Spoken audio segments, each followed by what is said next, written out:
आज हम बात करने चल रहे हैं हिंदी साहित्य के इतिहास का काल विभाजन व नामकरण के बारे में। हिंदी साहित्य का इतिहास 1000 अथवा उससे अधिक वर्षों की साहित्यिक धारा का इतिहास है। इस काल विभाग में आए इतिहास का भिन्न भिन्न विद्वानों ने भिन्न भिन्न रूपों में वर्गीकरण किया है और उसका भिन्न भिन्न नामकरण भी किया है। इसमें आचार्य रामचंद्र शुक्ल, डॉक्टर श्याम सुंदर दास, डॉक्टर हजारी प्रसाद द्विवेदी, डॉक्टर राम कुमार वर्मा, राहुल सांकृत्यायन, मिश्र बंधु आदि विद्वान शामिल हैं। शुक्ल जी कहते हैं कि साहित्य जनता की चित्त वृत्तियों का संचित प्रतिबिंब होता है। आदि से अंत तक इन्हीं चित्त वृत्तियों की परंपरा को परखते हुए साहित्य परंपरा के साथ उनका सामंजस्य दिखलाना ही साहित्य का इतिहास कहलाता है।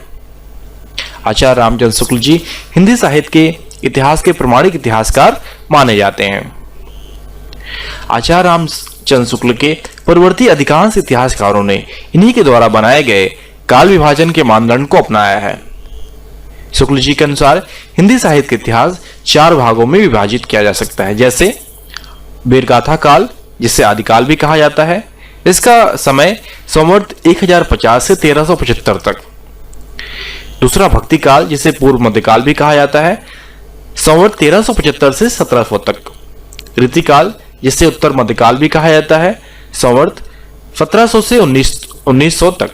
और आधुनिक काल, जिसे गद्यकाल भी कहा जाता है, संवत 1900 से अभी तक। तो इस प्रकार शुक्ल जी कहते हैं कि जिस कालखंड के भीतर किसी विशेष प्रकार की रचनाओं की अधिकता दिखलाई पड़े, उसका नामकरण उन रचनाओं में निहित मुख्य प्रवृत्ति के आधार पर किया जाए। तो इसी को आधार बनाकर शुक्ल जी ने हिंदी साहित्य के काल विभाजन का नामकरण किया है। प्रत्येक काल का एक प्रधान लक्षण होता है और शुक्ल जी के अनुसार ग्रंथों की प्रसिद्धि काल निर्धारण में मुख्य प्रवृत्ति निभाती है। शुक्ल जी का यह काल विभाजन और नामकरण बहुत कुछ वैज्ञानिक व तर्क सम्मत माना जाता है, जबकि उनके पहले कई विद्वानों ने इस दिशा में अधिक अथक प्रयास किया है, लेकिन उनकी मान्यता उतनी सबल नहीं दिखाई पड़ती।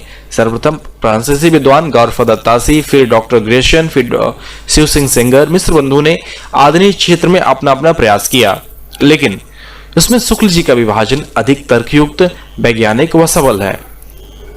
तो उन्होंने काल विभाजन व नामकरण का आधार इस बात को लेकर किया है कि प्रत्येक काल में कि नहीं मुख्य प्रवृत्ति के आधार पर उन्होंने किया है, क्योंकि प्रत्येक काल में कुछ प्रसिद्ध ग्रंथ होते हैं और वही ग्रंथों की प्रसिद्धि काल निर्धारण में मुख्य भूमिका निभाती है। शुक्ल जी के बाद डॉक्टर श्याम सुंदर दास, doctor Hazari Prasad Dwivedi, doctor Ram Kumar Verma, doctor Vishwanath Prasad Mishra ने शुक्ल जी के नामकरण और काल विभाजन को स्वीकार करते हुए रीतिकाल को श्रृंगार काल कहा है। अंततः हिंदी साहित्य के इतिहास का काल विभाजन नामकरण कुछ इस प्रकार किया जा सकता है।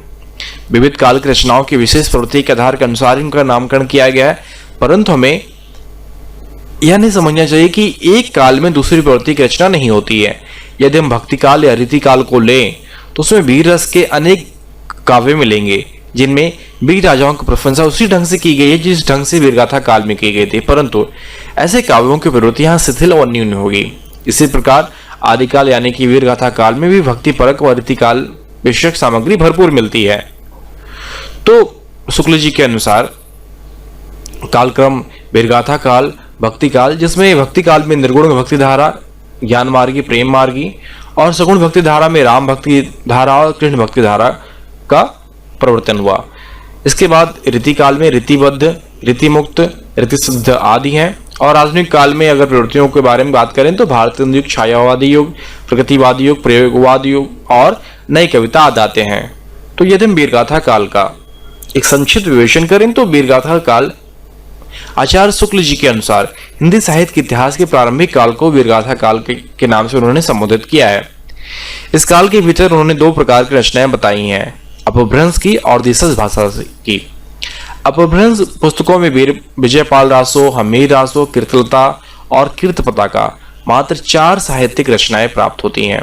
इसके अतिरिक्त उन्होंने देशज भाषा की 8 कृतियों का उल्लेख किया, जिसमें खुमान रासो, विशलदेव रासो, पृथ्वीराज रासो, जयचंद्र प्रकाश, जय मयंक जश चंद्रिका, परमाल रासो, खुरसों की पहेलियां और विद्यापति पदावली। इनमें से पहली 6 कृतियां वीरगाथा से संबंधित रखती हैं और पिछले 2 मुक्त हैं। इन्हीं पुस्तकों के आधार पर शुक्ल जी ने इस काल को वीरगाथा काल कहा है, परंतु हजारी प्रसाद द्विवेदी जी इनके काल विभाजन और नामकरण से संतुष्ट नहीं है। शुक्ल जी ने जहां वीरगाथा काल की समय सीमा को संवत 1050 से 1375 माना है, वहीं आचार्य द्विवेदी जी ने इस काल की सीमा 5वीं शताब्दी के मध्य से मानते हैं। जिन रचनाओं को शुक्ल जी ने असाहित्यिक माना है, उन्हें भी द्विवेदी जी ने साहित्य का स्रोत खोजकर इस काल को आदिकाल के नाम से कहते हैं। दूसरा है भक्ति काल।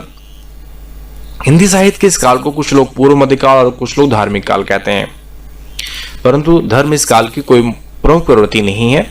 इस काल की मूल रूप से 3 प्रवृत्तियां हैं: ज्ञान मार्गी, प्रेम मार्गी, भक्ति मूलक। इनमें भक्ति भावना प्रमुख रूप से दिखाई पड़ती है। इनको सगुण निर्गुण 2 काव्यधाराओं में बांटकर प्रत्येक के 2 विभाग कर दिए गए हैं। सगुण धारा में रामाश्रय और कृष्णाश्रय शाखा, और निर्गुण में ज्ञानाश्रय और प्रेमाश्रय शाखा। राम के चरित्र को गाने वाले कवियों को रामाश्रय के अंतर्गत और कृष्ण के चरित्र को गाने वाले कवियों को कृष्णाश्रय शाखा के अंतर्गत माना जाता है। प्रथम शाखा में तुलसीदास और द्वितीय शाखा में नंददास, सूरदास, मीरा, रहीम आदि प्रमुख हैं। निर्गुण शाखा की प्रेमाश्रय शाखा में जैसे कुदबन, मंझन आदि प्रसिद्ध है, तो ज्ञानाश्रय शाखा में संत साहित्य में कबीरदास, मलुकदास, पलटूदास, रैदास आदि प्रमुख हैं।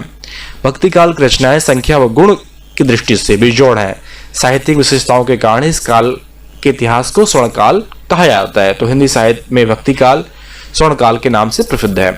तो रीति काल में आते हैं। तो रीति काल आचार्य रामचंद्र शुक्ल जी ने इस काल में रीति ग्रंथों, रस, अलंकार, ध्वनि की मूल प्रवृत्तियों के कारण इस काल को रीति काल कहा है।